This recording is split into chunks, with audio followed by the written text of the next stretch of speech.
জায়গাটাই রাজনীতি, যে জায়গায় তারা বসে আছেন ইন্টারিম গভর্নমেন্টে, এইটাই হচ্ছে রাজনীতির জায়গা। কারণ এখান থেকেই তো দেশের সবকিছু ভবিষ্যৎ নির্ধারিত হবে। সুতরাং যারা রাজনীতি করছেন তাদের সঙ্গে অবশ্যই তাদেরকে মত বিনিময় করতে হবে। আমরা এখন পর্যন্ত বিদ্যালয়গুলোতে কোনো ভাইস চ্যান্সেলর নিয়োগ দেওয়া হয় নাই, অথচ ভাইস চ্যান্সেলর ইতিমধ্যে রিজাইন করেছেন। আমরা দেখতে চাই যে ভাইস চ্যান্সেলর নিয়োগ দেওয়া হচ্ছে যাদের সকলের কাছে গ্রহণযোগ্যতা আছে। এই সমস্ত আমরা দেখতে চাই যে আইন শৃঙ্খলা পরিস্থিতি নিয়ন্ত্রণের ব্যাপারে তারা অত্যন্ত সচেষ্ট।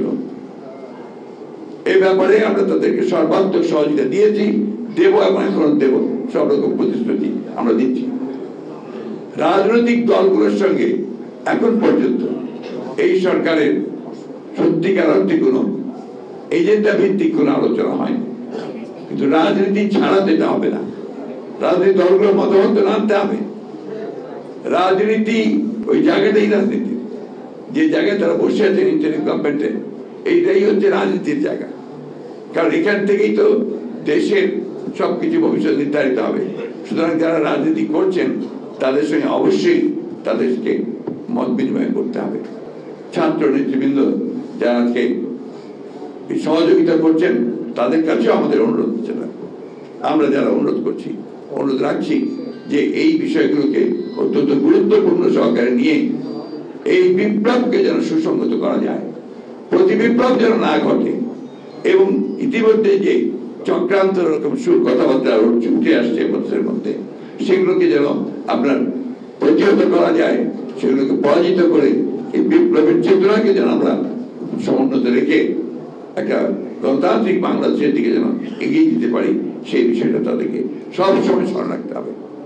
আমি আবার রিপিট করতে চাই যে অবশ্যই অতি দ্রুত জনগণের যে চাহিদা, সেই চাহিদাকে পূরণ করার জন্য রাজনৈতিক দলগুলোর সঙ্গে আলোচনা করে কিভাবে একটা নির্বাচন অতি দ্রুত করা যায় এবং সেই প্রয়োজনীয় সংস্কার করা যায়, সেটা নিয়ে এই ইন্টারিম গভর্নমেন্ট কাজ করবেন বলে আমরা প্রত্যাশা করি।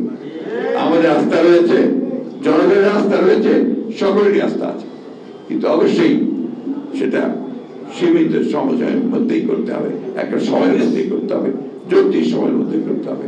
তা না হলে যে উদ্দেশ্য, সেই উদ্দেশ্য সম্পূর্ণ ব্যাহত হবে। আমি দীর্ঘ করবো না, কাজী জাফর সাহেবকে আমি আমার শ্রদ্ধার সঙ্গে স্মরণ করছি। আমি যারা শহীদ হয়েছে তাদের স্মরণ করছি, বিশেষ করে ছাত্রদের যে ত্যাগ, সেই ত্যাগকে আমি কখনোই ভুলতে পারবো না।